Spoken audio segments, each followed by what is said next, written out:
Picture this. You're outside, it starts to rain. No big deal until the first drops hit your skin and it burns. Not forgot my jacket cold, actual burns. The kind that make you look at your own arm like it belongs to someone else. You look up, wrong clouds. Yellow-brown, low, thick, crawling across the sky in a way clouds have no business moving. Morning comes, the grass near you has gone brittle and gray overnight. The stream you are about to drink from smells like a struck match. And somewhere hundreds of miles away, somewhere you'll never see, never even hear of, a mountain just decided whether you live or die. This isn't fiction. This happened over and over for tens of thousands of years. Real people lived through skies that had turned into weapons. No forecast, no warning, no idea that the reason their world was dying was a volcano on the other side of a continent. And yet, here you are, watching this, which means somehow enough of them made it through. So how does a species with nothing, no science, no medicine, no clue what's even happening to them, survive a sky that's actively trying to kill it? Stay with me. The answer's stranger and closer to home than you'd think. Give it a week. What looked like bad weather starts looking like a crime scene.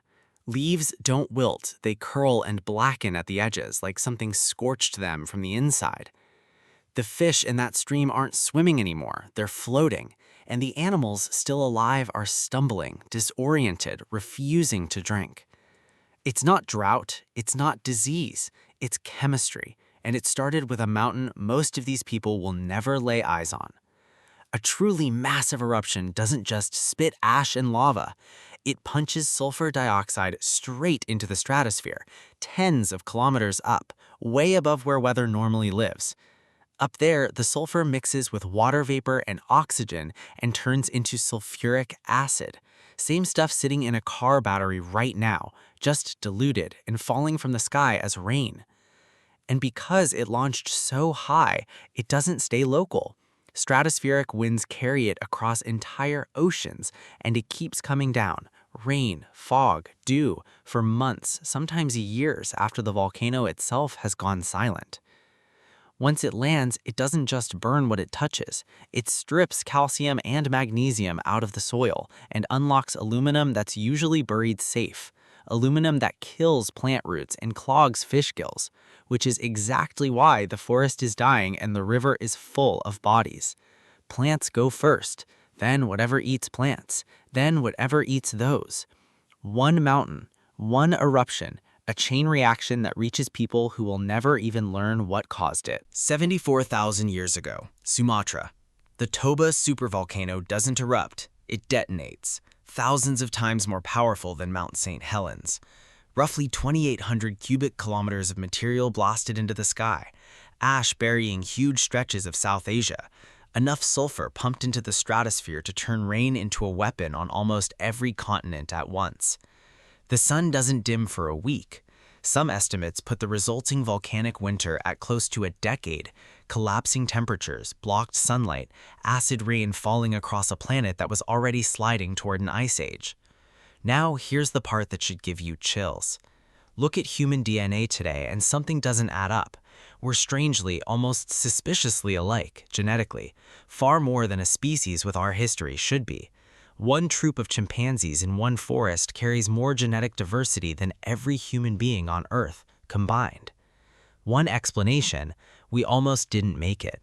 The genetic bottleneck theory says that in Toba's aftermath, the global human population crashed, maybe down to somewhere between 3,000 and 10,000 breeding people, small enough to fit in a stadium. If that's true, everyone alive today descends from whoever happened to survive. Not everyone buys it. Some sites show people living straight through Toba with no visible disruption, and the debate is one of the messiest in human origins research. But even the skeptics agree on the core point. Whatever the real numbers were, Toba's aftermath was one of the harshest filters our species has ever been run through. Which leaves one question. However many of them there were, how did any of them walk out the other side? Surviving a volcanic winter wasn't luck. Dig into the archaeological record and the same handful of moves show up again and again. Not rules anyone wrote down, just what worked. Take a cave on South Africa's southern coast, Pinnacle Point. While the rest of the region was falling apart, people here just kept living. Layer after layer of occupation, no gap, no collapse. What made this one patch of coastline different wasn't luck, it was geography. The ocean nearby was doing something the interior couldn't. That's the second move. When the land turns against you, the sea doesn't. Acid rain wipes out land plants and everything built on top of them collapses fast. But the ocean is enormous, big enough to dilute incoming acid in a way a small lake never could. At Pinnacle Point, the diet shifts hard toward the shoreline. Mussels, limpets, anything you could pry off a rock at low tide. The ocean wasn't scenery, it was the lifeboat. And then there's the third move, and it's not about where you lived, it's about who you talked to. Around this period, archaeologists start finding obsidian and raw materials showing up hundreds of kilometers from where they were quarried. That's not trade for trade's sake, that's information moving. Which valley still had clean water? Which coast still had food? In a world with zero warning systems, other people were the warning system. Shelter, the sea, each other. That's it. That's the whole playbook. And it was enough. The problem with studying 74,000 years old? Nobody left a diary. But we don't have to guess blind because a much smaller, much better documented eruption shows us exactly what a sulfur catastrophe does to real people. Iceland, 1783, the Loki eruption. Nowhere close to Toba's scale, but over 8 months, Loki released an estimated 120 million tons of sulfur dioxide, and Europe felt every ton of it. A haze sat over the continent for months, crops scorched from acid fallout. In Iceland, roughly half the livestock died from fluorine poisoning. The grass itself had become toxic, and the famine that followed killed a huge share of the human population too. Over in Britain, 1,000 miles from the volcano, records show a spike in deaths tied to lung damage from sulfur in the air, people poisoned by a mountain they never saw. Loki is the preview, a real documented glimpse of what a Toba-sized event likely did. Same mechanism, just multiplied dozens of times over, stretched across years instead of months. If one Icelandic volcano could starve and poison people an ocean away in the 1700s, with roads, ships, and some understanding of what was happening, imagine what the largest eruption our species has ever lived through did to people with no medicine, no stored food, and no idea the sky itself had turned on them. So here's the answer. Catastrophes like Toba don't just destroy, they filter.